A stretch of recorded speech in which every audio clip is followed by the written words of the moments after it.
বৈষম্য বিরোধী ছাত্র আন্দোলনের সময় সংগঠিত হত্যা, গণহত্যা, নির্যাতন সহ মানবতা বিরোধী অপরাধের অভিযোগে শেখ হাসিনা সহ 10 জনের বিরুদ্ধে আন্তর্জাতিক অপরাধ ট্রাইব্যুনালে দেয়া অভিযোগ গ্রহণ করেছে তদন্ত সংস্থা।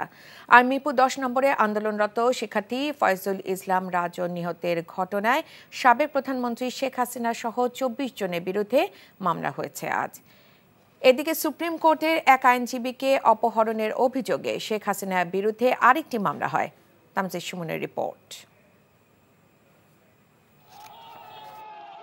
সাবেক প্রধানমন্ত্রী শেখ হাসিনার বিরুদ্ধে এবার শিক্ষার্থী হত্যার অভিযোগে মামলা হলো। মিরপুর 10 নম্বরে ছাত্র আন্দোলনে গুলিবিদ্ধ হয়ে মারা যায় ফয়জুল ইসলাম রাজন। এই ঘটনায় রাজনের ভাই রাজীব বাদী হয়ে মামলা করলে কাফরুল থানাকে মামলা নিতে নির্দেশ দেয় সিএমএম কোর্ট।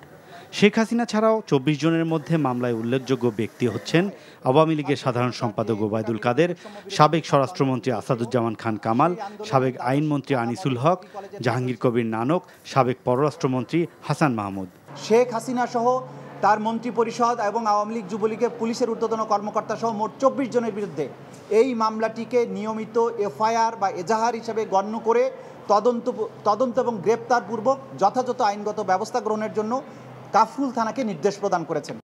এর আগে সকালে একই আদালতে সুপ্রিম কোর্টের এক আইনজীবীকে অপহরণের অভিযোগে সাবেক প্রধানমন্ত্রী শেখ হাসিনা ও স্বরাষ্ট্রমন্ত্রী আসাদুজ্জামান খান সহ 5 জনের বিরুদ্ধে আনা অভিযোগে মামলা হিসেবে গ্রহণ করতে নির্দেশ দিয়েছে আদালত।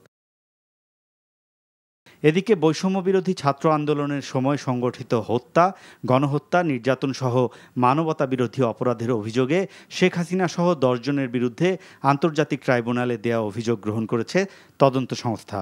কমান্ড রেসপন্সিবিলিটিতে সাবেক প্রধানমন্ত্রী শেখ হাসিনা, সাবেক মন্ত্রী পরিষদের কয়েকজন সদস্য যাদের বক্তব্য সমস্ত পত্রিকা এবং প্রিন্ট মিডিয়া এবং ইলেকট্রনিক মিডিয়াতে এসছে, যাদের ইনস্টিগেটিং বক্তব্যের কারণে পুলিশের অসাধু কিছু সদস্য, র্যাবের কিছু সদস্যরা রাস্তায় নির্মমভাবে আমাদের ছোট ছোট বাচ্চাদেরকে গুলি করে হত্যা করেছে।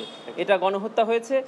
কোটা সংস্কার আন্দোলনে নিহত সিয়ামের বাবা বুধবার সংস্থাটিতে এই আবেদন করেন। তাই নির্মমভাবে আমাদের। Tamjid Suman, NTV news, Dhaka.